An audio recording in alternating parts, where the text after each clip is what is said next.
In today's video, I am going to be breaking down Scottie Barnes and what he does on the court that makes him super successful at the NBA level, and things that you can use from his game in your game so that you can be successful too. And obviously why I think he's going to be unstoppable this season. So let's get down, let's check out Scottie Barnes. Okay, so in this first play, he has a staggered screen, not exactly the most well set screens, but either way, he uses those screens, and when he uses those screens, he's got a wide open shot. However, what he's really doing is scanning the court. He's got two players that are clogging up three, technically four defenders right here. He's got Gary Trent on this side, and he's got another teammate over here. What he's really scanning is, can I attack, should I shoot, or should I pass the ball? And what he's really looking at is this help defender right here.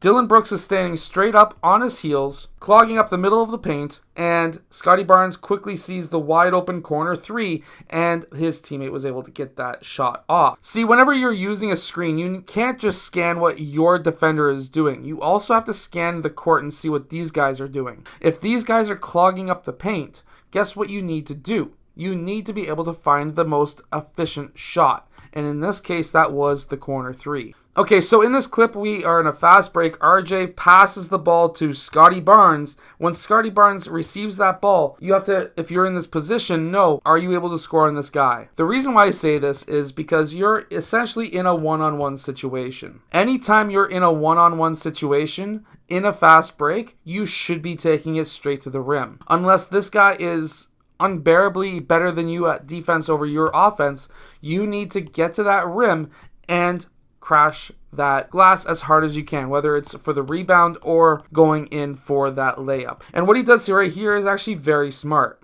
He does a quick Euro around his defender, but his defender was going in this direction. So what would be the best decision right now? Should you do a Euro going this way, or should you go against his momentum and do a Euro towards the middle of the court? Well, generally speaking, the middle of the court is the easiest area to score in most cases, but not always. And with momentum of the defender going towards the baseline, you should go back middle. And Scottie Barnes finishes with two hands. Yes, he's able to finish that. He did not get blocked, but by finishing with two hands, that is important, especially for those dunkers out there, because now you're finishing with power.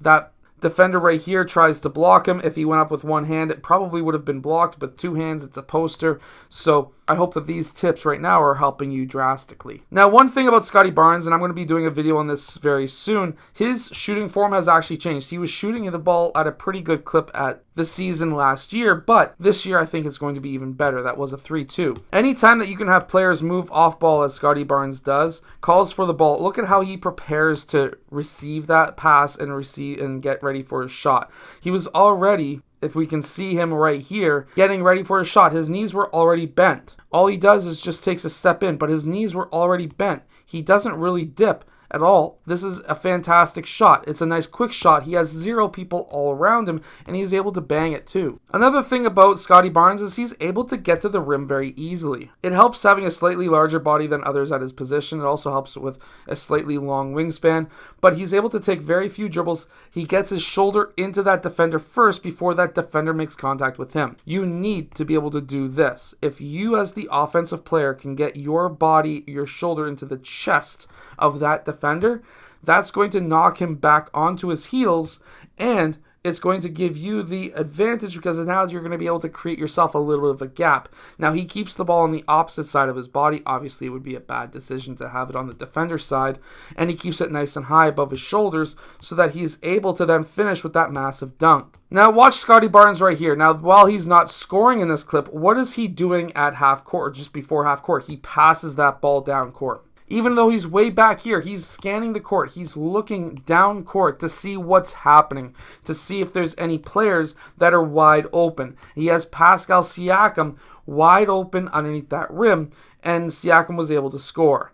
If it wasn't for him looking down court, a lot of younger players don't do that. He would have never seen Siakam. He wouldn't have got himself the assist. Scottie also runs the floor extremely well. For a taller player, watch how he's able to take long strides. Obviously, this was a very nice pass that led to him, but by keeping that floor wide, staying wide on that floor in the transition, and then cutting in at a 45 roughly through that free throw line or that elbow, that allowed him to be able to get himself an open dunk. I can't stress this enough. you need to run the floor super wide. It's going to be creating a lot more opportunities because now, by being wider, it's keeping players out from from the middle of the court.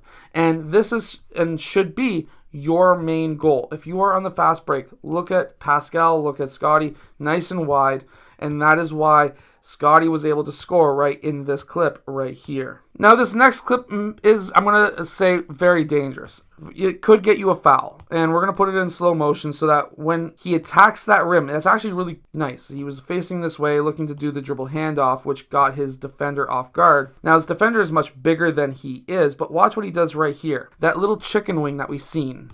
It happens right, let me see if I can stop it right in time, right there. That chicken wing right there. While some referees may call this a foul because you are technically pushing off, you're not extending your arm. As you can see right here, he didn't extend his arm fully. He only really moved his elbow out, which then created enough gap between himself and his defender so that he was able to get this shot off and a floater at the rim. Now, obviously, he's going to be complaining, asking for a foul. He was slightly pushed off, but as long as you don't fully extend, it's very hard for a referee to call in most cases. So this is why I think Scottie Barnes is going to be very successful this season and probably pretty unguardable.